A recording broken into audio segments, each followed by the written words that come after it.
Bom, ó, vamos lá. Isso aqui vai ser para quem quer ser mestre, tá?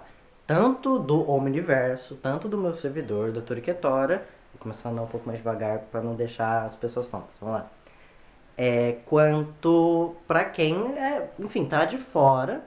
Pode confiar, eu sei o que eu estou dizendo. Enfim, então vamos lá. O mais importante para você criar um multiverso, um sistema, para você criar um world building, para você criar um mundo, é em primeiro lugar você entender, ó, o meu jeitinho que eu faço, você achar que faz sentido para você, você usa. Eu gosto de pensar que o meu multiverso, que o meu, enfim, o mundo que eu mestro, ele não é baseado em locais, em magias, em história.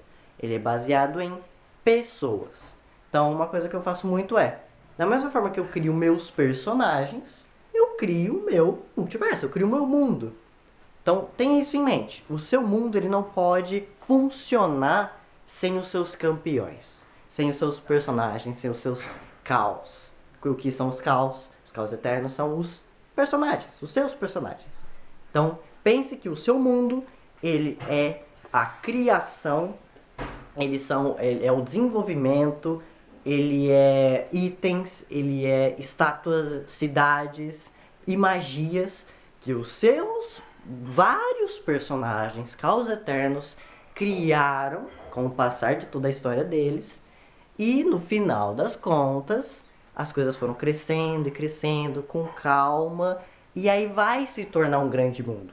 Então comece com um cara. Comece com um cara só que quer fazer tal coisa por causa disso, disso, disso. Ok. Isso vai evoluindo, porque ele vai conhecer a pessoa 2, a pessoa 3, 4, e todas essas pessoas você tem que ir desenvolvendo e tornando e deixando ela complexa. Às vezes você pode começar o seu mundo jogando, é o caso do Omniverso, tá? Então pensa que você tem o seu personagem, você tem o seu caos eterno. Algo acontece ali, você conhece um cara e o mais rápido possível rouba aquele personagem do mestre. Porque nem sempre ele vai ter criado. Ele, mestre, eu posso pegar esse personagem, posso usar, eu posso controlá-lo quase como se ele fosse uma segunda, uma continuação do seu próprio personagem. Ele é outro cara, você tem que interpretar isso, é outra pessoa. O mestre não, ok, no meu caso eu deixaria, ótimo, porque é um início de um mundo, de uma construção, de um universo. Beleza, são aqueles dois caras, por alguma opinião, algo que acontecer na aventura que é de outro mestre, aqueles caras vão de repente criar alguma cidade, algum posto, alguma religião. E essa religião não vai ser daquele mestre, vai ser tua. E isso é o início do seu mundo. Você criou ali uma religião, de repente uma igreja e tal, e daquela igreja você pode continuar expandindo, expandindo. E aí, quando você vê, você já desenvolveu uma cidade. E aí você pode mestrar o seu próprio mundo com isso que você criou. E daí você tem que interpretar cada personagem como seres. Enfim, cada personagem é cada personagem. Cada um tem a sua opinião, cada um tem a sua motivação, cada um tem o seu defeito, cada um tem aquele seu negócio. Dica, de novo, sempre faça um cara esperto, um cara inteligente, nem sempre um cara bondoso. Isso não importa. Sempre faça um cara esperto, um cara que sabe o que quer, um cara com opinião, um cara com desenvolvimento, um cara com gatilhos para se ter poderes e um cara veloz ali que consegue sempre se desenvolver com o que for acontecendo. Você tem que ter essa velocidade, você tem que ter essa maldade como mestre. Isso vem com o treino. Não adianta. Então joga bastante como personagem primeiro, como jogador, e vai desenvolvendo isso para você poder ser um bom mestre. Tá? E é simples assim, cara. Então as coisas vão acontecendo com você e você não pode querer mudar isso ou desistir. Veja isso como uma oportunidade de desenvolvimento. Continue. Puta, tal coisa acontece. Beleza, o que, que o outro personagem seu ele vai reagir? Não, esse cara não tem nada a ver, ele nem vai se importar. Mas tem tal outro que ele vai querer interferir. Beleza, faça ele interferir, se mete ali no jogo, faz ele reagir, faz ele mandar tropa, ou querer fazer tal discussão, não sei o que. É o que acontece com isso. Mais um desenvolvimento. Às vezes você consegue mais um personagem, você vai fazer outra cidade, outra igreja, outro negócio, e as coisas vão crescendo, crescendo, expandindo. É assim que você cria o seu multiverso. E lembra, Porque o mais importante, por mais que seja isso, mas a segunda parte, é world building. Então, tem que ter uma política, tem que ter uma lógica do como aquela sociedade ele funciona, como o cara organizou aquilo.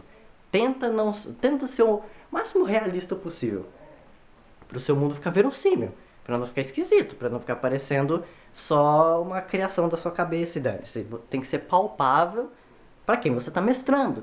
Então tem que ter uma política que faça sentido, o cara tem que entender de onde que vem a comida e tal. Então, pra quem é um pouco mais novo, às vezes vai ver Naruto e tal, você não vai nem ligar pra isso.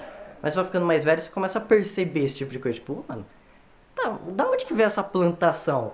Mano, os caras usam magia e não tem carro em Naruto? Como não tem carro? Porra, o cara não vai arrumar um jeito de desenvolver a tecnologia desse mundo? Como que funciona? O cara vai ficar preso na era medieval quanto tempo? Sabe? Não teve uma evolução? Por que não teve uma evolução? Não tá uma religião? Claro, fica implícito que é um negócio meio budista e tal, mas não mostra isso, sabe? Então, mostre, demonstre, não enfia na goela do seu jogador. Mostre o desenvolvimento. Assim como player, assim como jogador, você também tem que fazer isso. Demonstre a história dele, demonstre os poderes dele, demonstre as forças, os defeitos.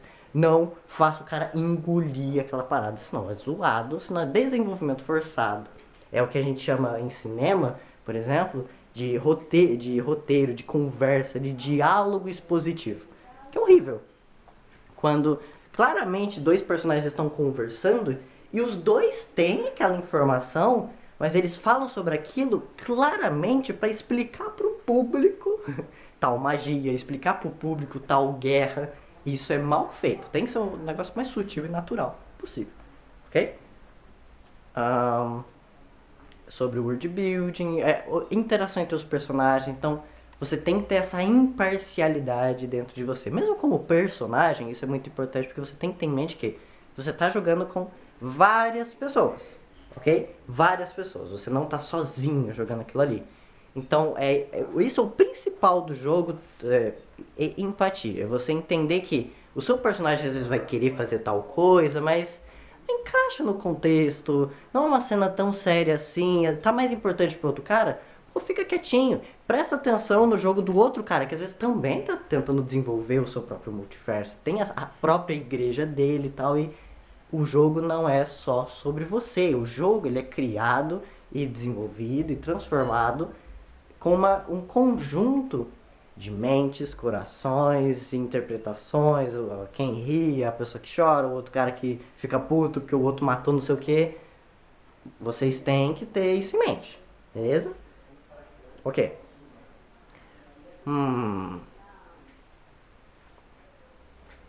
Uma coisa que eu sinto que vocês têm muita dificuldade, um negócio que eu normalmente falo em aula, mas vou falar aqui. Poderes. Novamente, vou repetir esse ponto, que é muito importante também para você como mestre. É você entender quando a coisa vai ser justa ou não. Muita gente tem essa dúvida e fica meio perdida. Negócio que eu deixo muito claro no Toriquetor, os tais dos pré-requisitos, enfim, é um negócio que você tem que jogar para perceber. Nem sempre aquela coisa que tá na sua cabeça é o suficiente. Nem sempre aquilo que tá aqui em você é o suficiente. E voltamos para a parte que eu estava falando antes.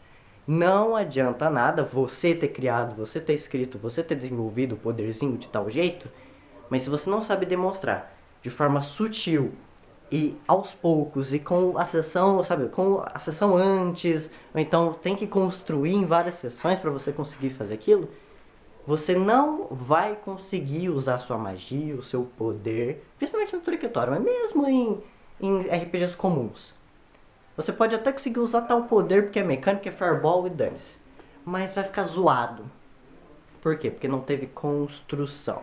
Não teve desenvolvimento. Você não demonstrou a força daquele poder. Quando você aprendeu. Porque isso tem a ver contigo. E isso no universo, isso na Toriquetora, é muito importante. Você nunca vai conseguir usar uma bola de fogo, usar determinado poder, usar determinado argumento que vai calar o outro cara, se você não mostra o porquê aquilo representa aquele personagem.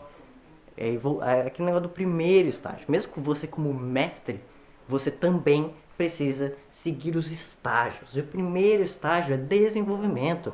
é autoconhecimento, é a interpretação, é o RP do RPG. Se você não faz o roleplay, se você não desenvolve o seu personagem, se você não narra, se você não demonstra, você não terá aquele poder. Ou mesmo no RPG comum, aquilo não vai ser bom, aquilo não vai ser legal. Se você joga pra ser mecânico, pra rolar dadinho, pra dar dano, tudo bem, cara, numa boa. Mas se você quer jogar RPG de verdade, que você chora e você ri e você fica irritado, e sabe, as coisas realmente te tocam, você precisa ter em mente o RP, o desenvolvimento, é aquela coisa que acontece aos poucos. O Rasengan do Naruto só é poderoso por causa de toda aquela dificuldade que ele teve e todo aquele porquê ele aprendeu, o negócio do Sasuke. Por que o Sasuke? Ele vê no Sasuke um cara que ele não consegue superar. E ele não conseguir superar uma pessoa é perigosíssimo, porque quebrar Hokage tem que ser mais forte, sabe? Tem todo um porquê o Rasengan funcionar daquela forma.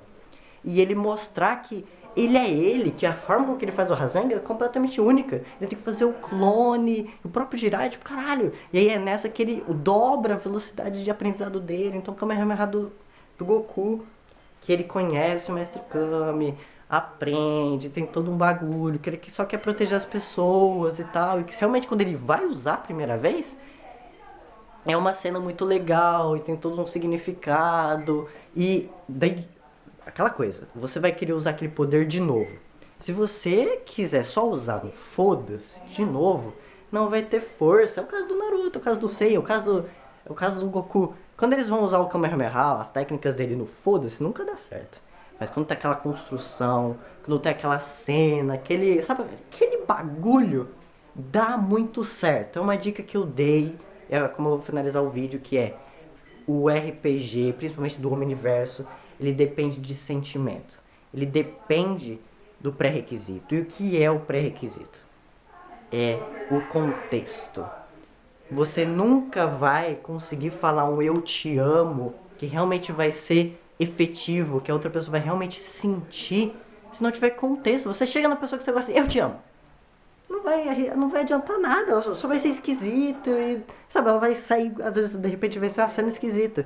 Mas se você constrói aquilo, se você demonstra todos os dias, se você dá flor, se você tá lá, aí quando você realmente fala e do jeito certo, no momento certo, aquilo vai ter um outro poder. Ou então um soco. Você sabe lutar e não sei o que, você pode ter treinado aquilo muitas vezes. Você tá num contexto nada a ver, você vai dar um soco numa pessoa. Você vai, às vezes você vai até acertar, mas vai ser ruim. Vai ser um soco zoado. Não vai funcionar.